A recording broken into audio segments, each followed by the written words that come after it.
আসসালামু আলাইকুম।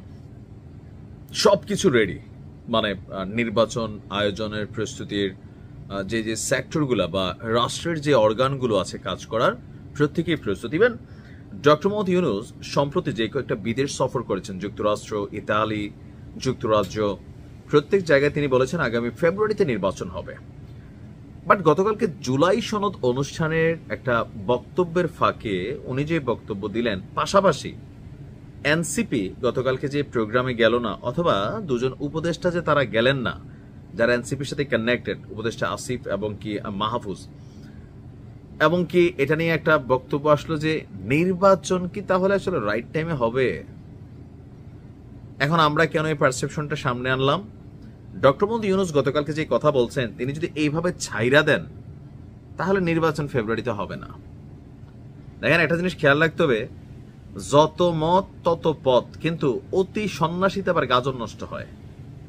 সিদ্ধান্ত একজন ব্যক্তিকে নিতে হয় যিনি পরিবারের কর্তা। সবার হাতে সিদ্ধান্ত ছেড়ে দিলে আপনি এটা বাস্তবায়ন করা যথেষ্ট কঠিন হয়ে যায়। গতকালকে রাজনৈতিক দলগুলোর নেতাদের উদ্দেশ্যে ডক্টর ইউনূস বলছেন, আজ ঐকমত্যের ভিত্তিতে আমরা যেরকম সনদ করলাম, তেমনি রাজনীতির ব্যাপারে, নির্বাচনের ব্যাপারে আপনারা রাজনৈতিক নেতারা বসে একটা সনদ করুন কিভাবে নির্বাচন করবেন। এই জিনিসটাই হচ্ছে ডক্টর ইউনূসের বক্তব্যের দুর্বল দিক। ভাই, কাকা কাকা না দাদার বয়সী, যাই হোক, মানে আপনি কেন রাজনীতিবিদদের এই অপশনটা দিবেন? আপনি নির্বাচনের তারিখ ঘোষণা করে দিচ্ছেন যে ফেব্রুয়ারির প্রথম সপ্তাহে, তাই না? মোটামুটি সবকিছু রেডি, ইসি প্রস্তুতি নিচ্ছে, বিভিন্নভাবে সবকিছু তৈরি হচ্ছে। এখন পিআর নিয়ে জামাতের একটা আপত্তি আছে, দলীয় নিবন্ধন নিয়ে এনসিপির আপত্তি আছে, আরো কত দলের কত আপত্তি আছে। তো এখন আপনি যদি আবার বলেন যে আপনারা বৈশে একটা সনদ করুন কিভাবে নির্বাচন করবেন, এটা তো হবে না। নির্বাচনের নীতিমালা, বিধি, সংশোধন, এগুলা তো নির্বাচন কমিশন আছে। আর এখন একদম এন্ডিং টাইম, যখন সরকারের একদম শেষ পর্যায়ে, যে আগামী ডিসেম্বরের তফসিল ঘোষণা হবে, তো এই মুহূর্তে আইসা, তো সেক্ষেত্রে ডিসেম্বরের প্রথম সপ্তাহে তফসিল ঘোষণা হবে। এখন অক্টোবরের প্রায় 3rd উইক চলতেছে। এই মুহূর্তে এই বক্তব্যটা অনেকটা দুর্বলতা প্রকাশ করছে সরকারের। তো তিনি আসলে হয়তো ওইভাবে বলছেন যেন নির্বাচনটা সুন্দর হয়, সুষ্ঠু হয়, এবং তিনি বারবার বলছিলেন যে ইতিহাসের একটা সেরা নির্বাচন হবে, সারা পৃথিবী অবাক দৃষ্টিতে তাকাই থাকবে। কিন্তু বাস্তবতা তো ভিন্ন।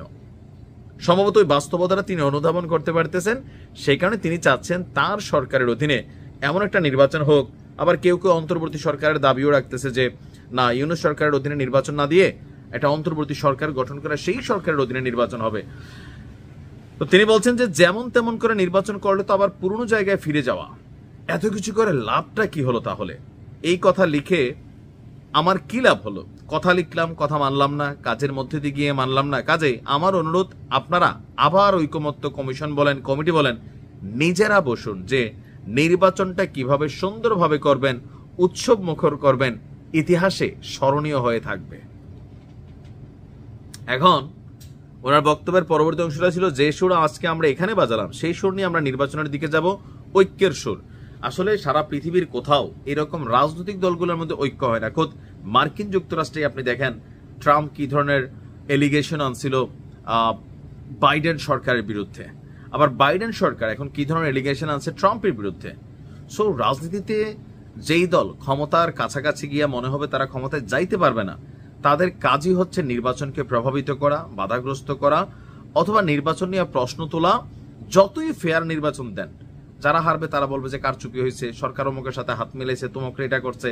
কিন্তু ভোটটা যে ফেয়ার হয়েছে এটা মাইনা নেওয়া কষ্টকর। তবে হঠাৎ করে ডক্টর মোহাম্মদ ইউনূস এই মুহূর্তে সেই কথা বলা, আমার দৃষ্টিতে মনে হচ্ছে যে